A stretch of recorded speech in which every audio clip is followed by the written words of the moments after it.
Summa qala hafizahullahu ta'ala ad-du'a'u lil mayyiti ba'da dafnih. Ad-du'a'u lil mayyiti ba'da dafnih. Ya, mendoakan al-mayyit setelah dia dikubur. Taib.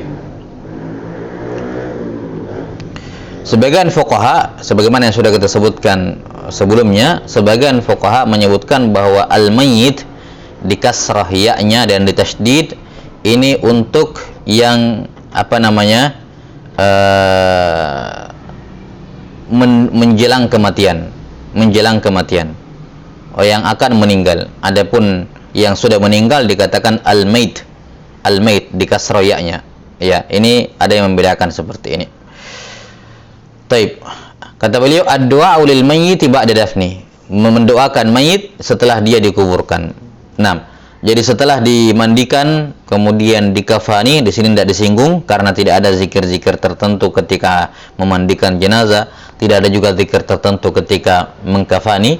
Yang ada adalah zikir ketika menyolati dan juga dikuburkan. Ya. Kata beliau mendoakan mayit ya setelah dia dikubur. Mendoakan dan sebelumnya juga mengangkat jenazah, mengantarkan ke kubur, ini termasuk fardu kifayah. 6.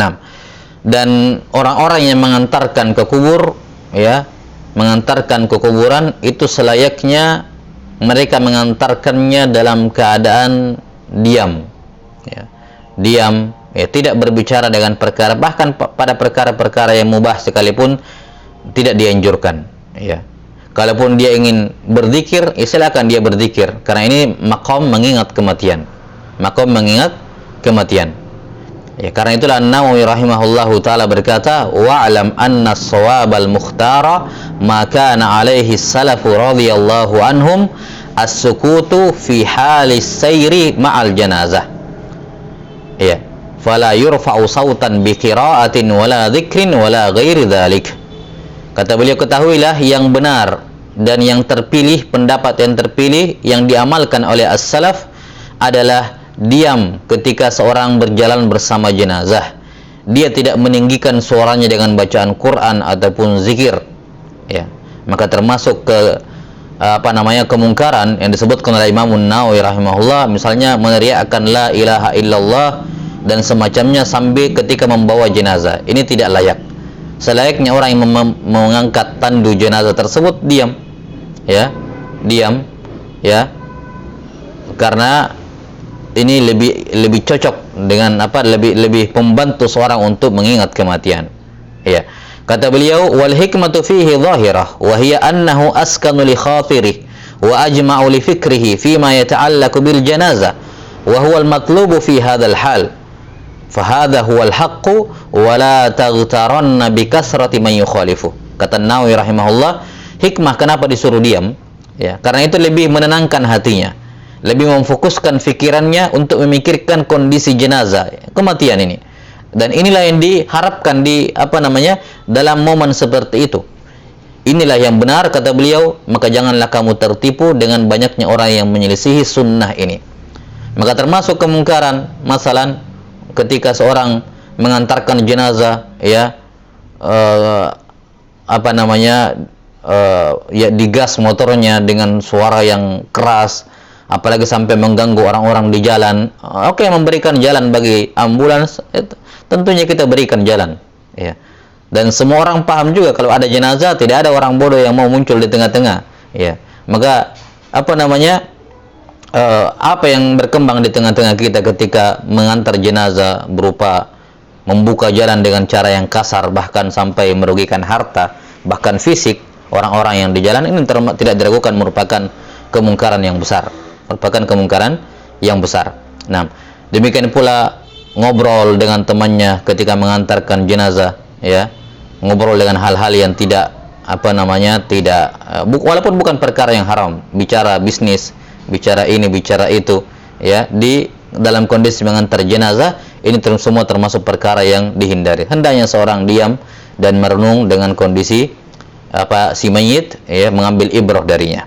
Nah, setelah sampai di kuburan maka disyariatkan untuk dikuburkan, Nah, dan kubur ya atau kubur tersebut, kata para fuqaha, kedalaman kubur paling minimal adalah ma taktumu ar-raihah wa tahrusuhu minas siba.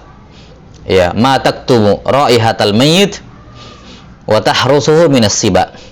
Kedalaman minimal, ini paling minimal, tidak boleh kurang daripada ini, yaitu kedalaman yang cukup untuk menyembunyikan atau menutupi bau mayit dan menghindarkan dari gali agar dia tidak ketika digali oleh as-siba itu tidak didapat. Jadi kalau cuman digali oleh anjing misalnya masih dapat, maka ini belum menggugurkan kewajiban, berdosa semuanya yang menguburkan seperti itu. Maka kadar kedalaman jenazah kubur paling minimal adalah tertutupi baunya dan aman dari hewan buas ketika ada yang menggali. Kalau kita berbicara masalah idealnya, yang sunnahnya, maka kata para fuqaha, tingginya adalah qadra qamati bastah. Ya, seperti ketika orang berdiri, jadi berdiri tegak, kemudian dia angkat tangannya sampai ke atas, jadi sampai ujung jarinya. Itu namanya qamah bastah. Jadi qamah dia berdiri dan bastah dia angkat tangannya ke atas. Ya, kurang lebih sekitar mungkin 2 meteran lah. 2 meter ya kurang lebih. Itu paling afdol, itu sudah dalam sekali. Ya, maka semakin dalam ya itu semakin bagus untuk jenazah, walaupun tadi tentunya tidak terdapat israf padanya. Ya, jadi maksimalnya seperti itu. Dia berdiri kemudian mengangkat tangannya ke atas. Kalau tidak, maka kadar paling minimalnya tadi menutup, menghilang tidak tercium bau busuk dari jenazah nantinya, dan terjaga dari dikais dari binatang buas. Kemudian disunnahkan untuk tanah-tanah yang memungkinkan dibuat lahat, maka dibuat lahat. Ya, dibuat apa? Al-lahat. Kalau memang tidak bisa lahat, maka dia buat asyiq. Ya, asyiq. Kalau lahat kan kubur berbentuk U, ya. Kemudian di bagian di arah yang misalnya kiblatnya di sini, maka lahat itu yang searah dengan kiblat. Jadi kalau kiblatnya di sini, jangan lahatnya di sudut sini, tapi di sudut yang berhadapan dengan kiblat. Kalau syik itu kubur bentuk U seperti ini, kemudian di tengah-tengah U ini gali lagi U kecil. Disitulah dimasukkan jenazah. Disitulah dimasukkan jenazah, kemudian ditutupi baru ditimbun. Itu asyik. Ya, boleh saja seorang menggunakan asyik kalau memang di kondisi-kondisi tanah yang tidak memungkinkan lahat. Misalnya tanahnya kapan digali di bawah jadi rubuh, ya. Jadinya tidak memungkinkan, maka boleh digunakan asyik ketika itu. Nah, dan al-lahat seperti kita katakan dia di arah kiblat. Ya, dia di arah kiblat, dan jenazah juga ketika dimasukkan itu dianjurkan, diwajibkan malahan untuk dihadapkan ke kiblat. Muka jenazah ketika dimasukkan di kubur itu wajib menghadap kiblat. Sampai-sampai sebagian fuqaha mengatakan, ya, kalau seandainya ketahuan setelah dikubur mukanya tidak menghadap kiblat tadi, misalnya tadi lupa tadi tidak menghadap kiblat, maka harus dibongkar ulang kuburannya, kemudian menghadapkan kiblat, baru dikubur lagi, karena menghadap kiblat bagi jenazah hukumnya adalah wajib. Nah, dan dalam penguburan jenazah sebagaimana maklum tidak boleh ada benda-benda lain yang ikut, karena itu semuanya merupakan warisan. Dan diantara alasan kubur boleh dibongkar adalah ketika secara tidak sengaja masalah ada benda atau ada harta orang lain yang masuk ke kubur. Ini tentunya selama masih memungkinkan dibongkar, misalnya baru-baru saja dikuburkan, ya tidak ada masalah. Ya. Taib. Ini berkenaan dengan kuburan, menguburkan al-mayit. Nah, kemudian al-asal bahwa satu kubur itu untuk satu mayit. Satu kubur itu untuk satu mayit. Maka tidak boleh menguburkan ya 2 mayit dalam satu kubur, dalam satu lahat. Ya, dalam satu kubur tidak boleh. Nah, kecuali darurat sebagaimana di zaman Nabi sallallahu alaihi wasallam. Ya.